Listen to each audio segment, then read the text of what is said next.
Todos amamos poder salir a veces de nuestra realidad.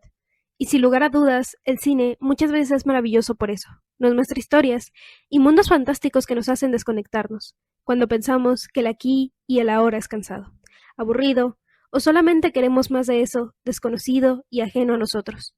Y no negamos que las historias son increíbles, y el trabajo que hay detrás de construir todo un mundo que no existe. También hay una realidad, a la que pocas veces nos enfrentamos, que el cine, que más se queda, aquel que más hace ruido en nuestro interior, no es el que nos ayuda a escapar, sino aquel que nos muestra cara a cara la normalidad de la vida humana. Un día le preguntaron a Pedro Almodóvar lo que para él era el cine, y éste respondió, entre otras cosas, para mí es representación, el mejor modo de acercarme a la realidad. En mis películas la emoción está elaborada, no retratada. Eso es lo que me atrae del cine. Convocar emociones en las que me reconozco y espero que el público se reconozca también. Y eso es también realidad y vida, pero no como se percibe en un retrato naturalista o en un documental. Un retrato de la realidad, una emoción con la que te puedes identificar. Y es desde este cine confrontativo con uno mismo que hoy vamos a analizar una película de Pedro Almodóvar. Todo sobre mi madre es una película estrenada en 1999 y ganadora de un Oscar a Mejor Película Extranjera. Esta trata sobre Manuela, quien vive en Madrid con su hijo Esteban, un joven que sueña con ser escritor. La relación entre ambos es cercana y llena de complicidad, hasta que un hecho inesperado cambia sus vidas para siempre. La muerte de Esteban. A partir de este momento, Manuel emprende un viaje que lleva a reencontrarse con su pasado y con personas que marcaron su historia. A través de ellos, Manuela se enfrenta a secretos, pérdidas y decisiones difíciles que la obligan a reconstruirse. La película es un retrato sensible sobre el duelo, la identidad y la capacidad de volver a empezar. Con esto en mente, me gustaría comenzar el análisis de esta película. Duelo. Comencemos por lo que en un inicio parecía ser el tema en el que la película se centra. Y claro, en efecto, toda la película gira alrededor de ello, el duelo de Manuela. Lo más probable es que todos nosotros, en algún momento de nuestras vidas, hemos perdido a alguien importante. Pero un día, hablando con mi propia madre, ella me dijo que no se podría siquiera imaginar la pérdida de un hijo. Y es que claro, en el dicho popular existe una expresión que nos dice: a las personas que pierden a un padre se les llama huérfano. A las personas que pierden un esposo se les llama viudo. Pero ¿cómo se les llama a las personas que pierden un hijo? Haciendo referencia a que de alguna forma estamos preparados para que, según la lógica de la biología, perdamos a nuestros padres, pues el reloj biológico indica que su tiempo debe cesar antes que el de nosotros. Por otro lado, de una pareja se nos dice unidos hasta que la muerte los separe. Pero podríamos decir que la idea de que un hijo se vaya antes es una contradicción, incluso biológica, y que por lo tanto el dolor es mucho mayor.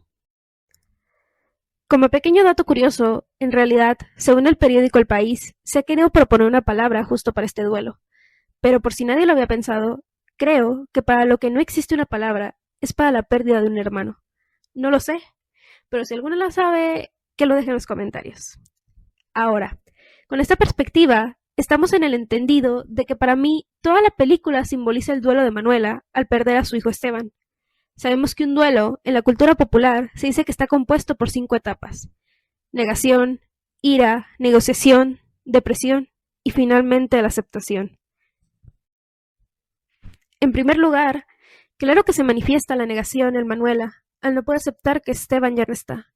Aunque considero que no es una etapa que dure mucho, ahí está, durante la película. Sin duda, hay ira en Manuela. Lo que yo diría se manifiesta en las decisiones impulsivas que toma al inicio de la película, desde ir a ver al receptor del corazón de su hijo hasta abandonar todo e irse a Barcelona de manera repentina. Pero para mí, es evidente que la película está principalmente enfocada en la negociación y la depresión de Manuela.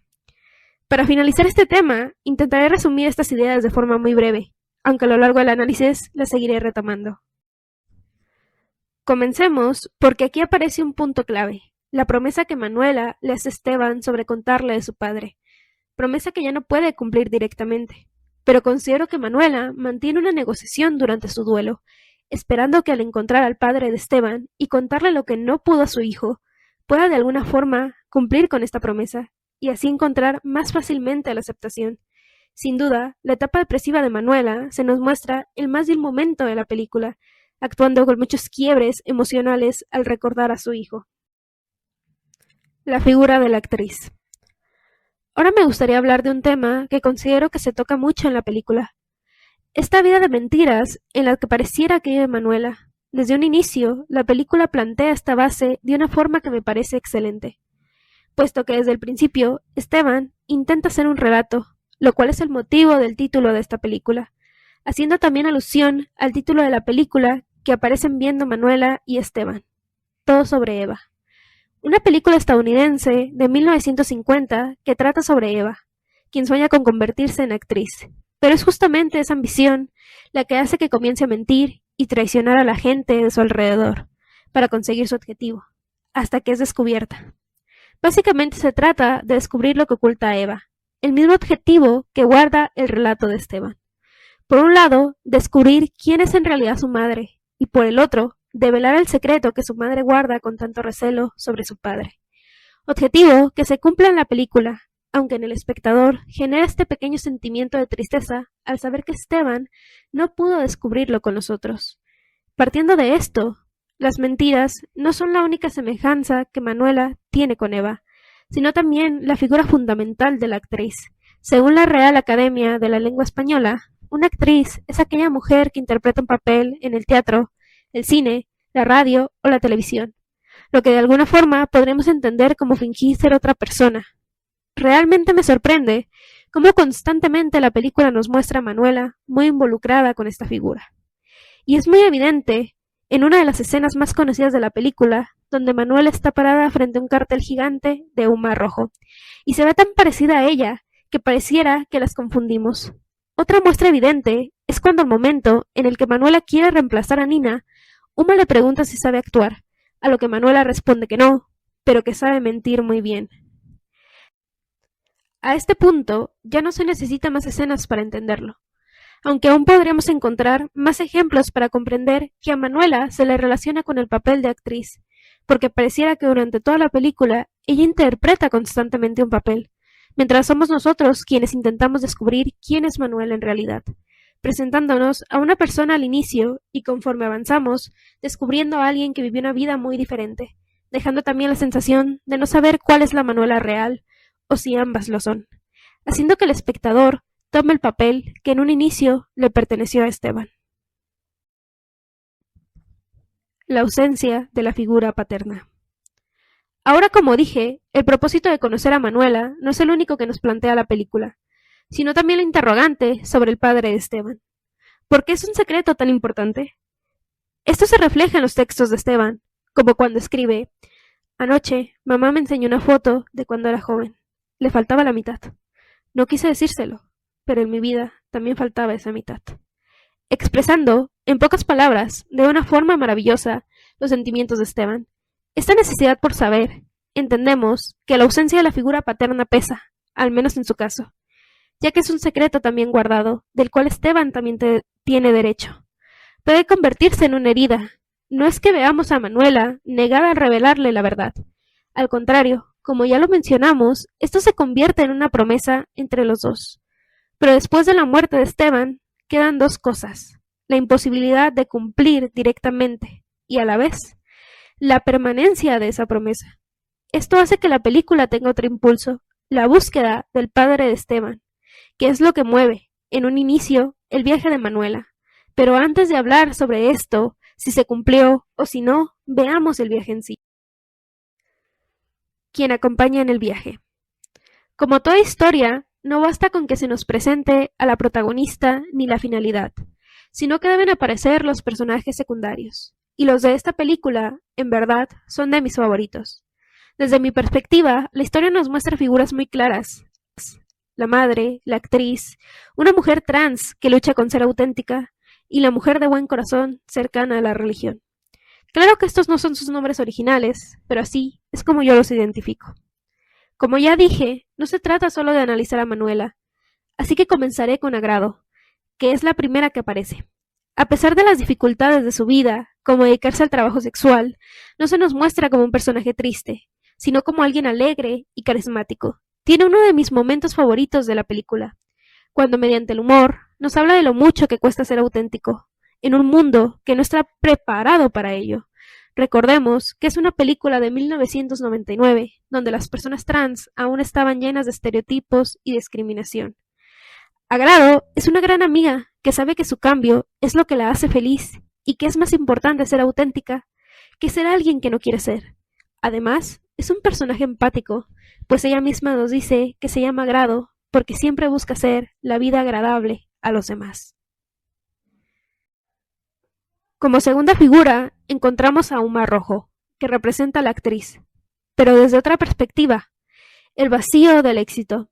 Ella nos habla de esta idea de que aunque se persigue el éxito, en algún momento podemos sentir que no es suficiente, pues como ella misma menciona, el éxito no tiene sabor ni olor, y cuando te acostumbras, es como si no existiera.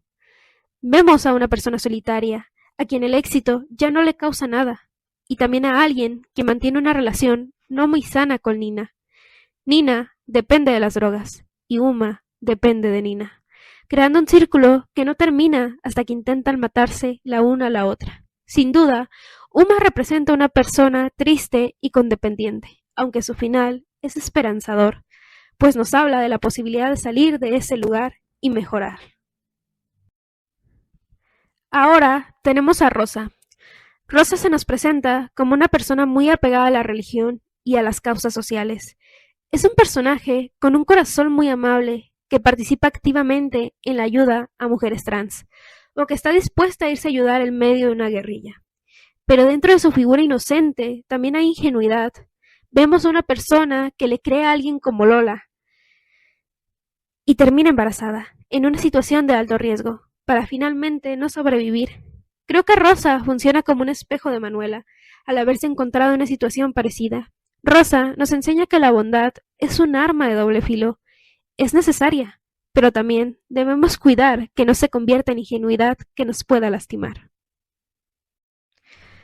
Finalmente, antes de continuar, al último momento de este análisis, me parece sumamente importante hablar de uno de los personajes más importantes de esta historia, y el que menos apareció, pero aquel que pareciera la causa de que la trama se moviera.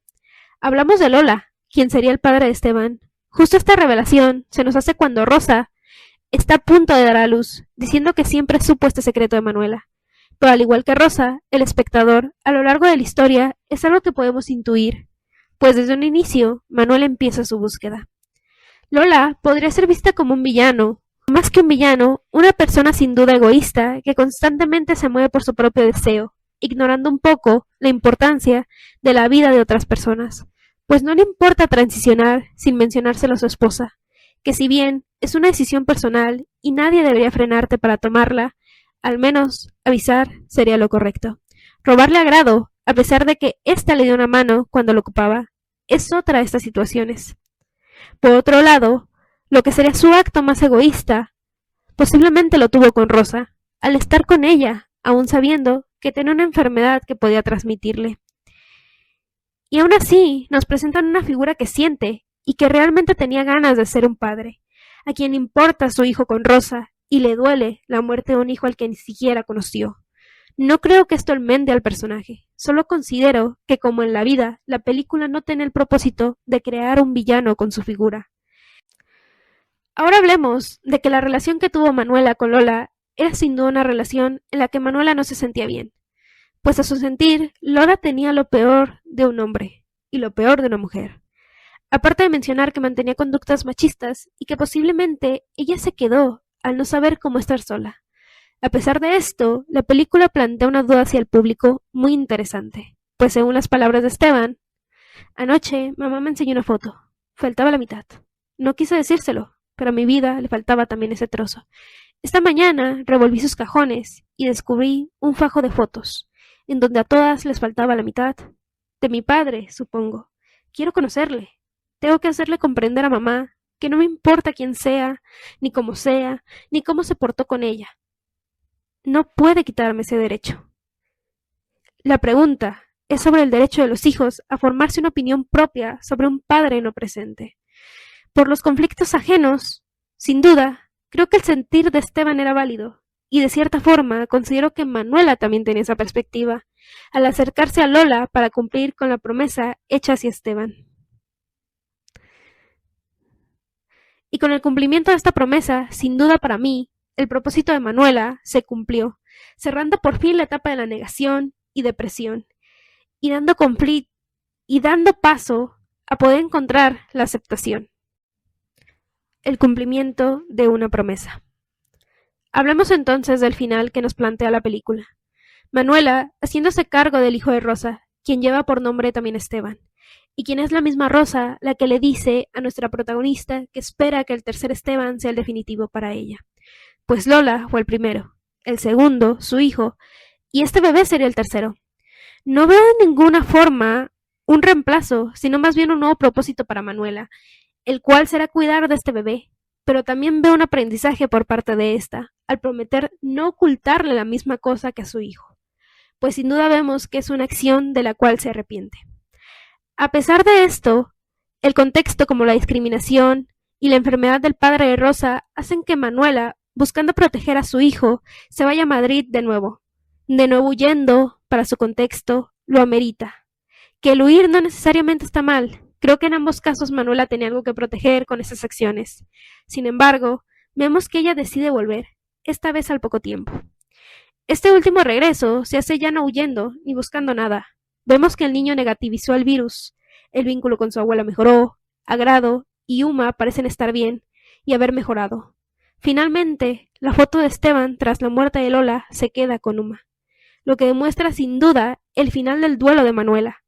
Esta acción, claro que no se debe presentar como un olvido hacia su hijo, solamente como el poder seguir con esa herida en el corazón, pero aún así sin olvidar seguir viviendo.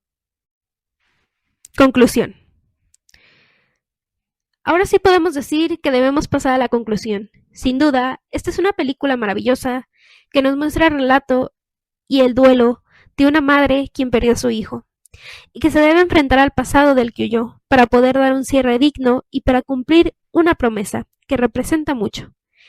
Es todo un viaje en donde el espectador siente que está acompañando a Manuela, está descubriendo quién es, pero también conocemos a otras 3 mujeres con las que nos encariñamos e identificamos.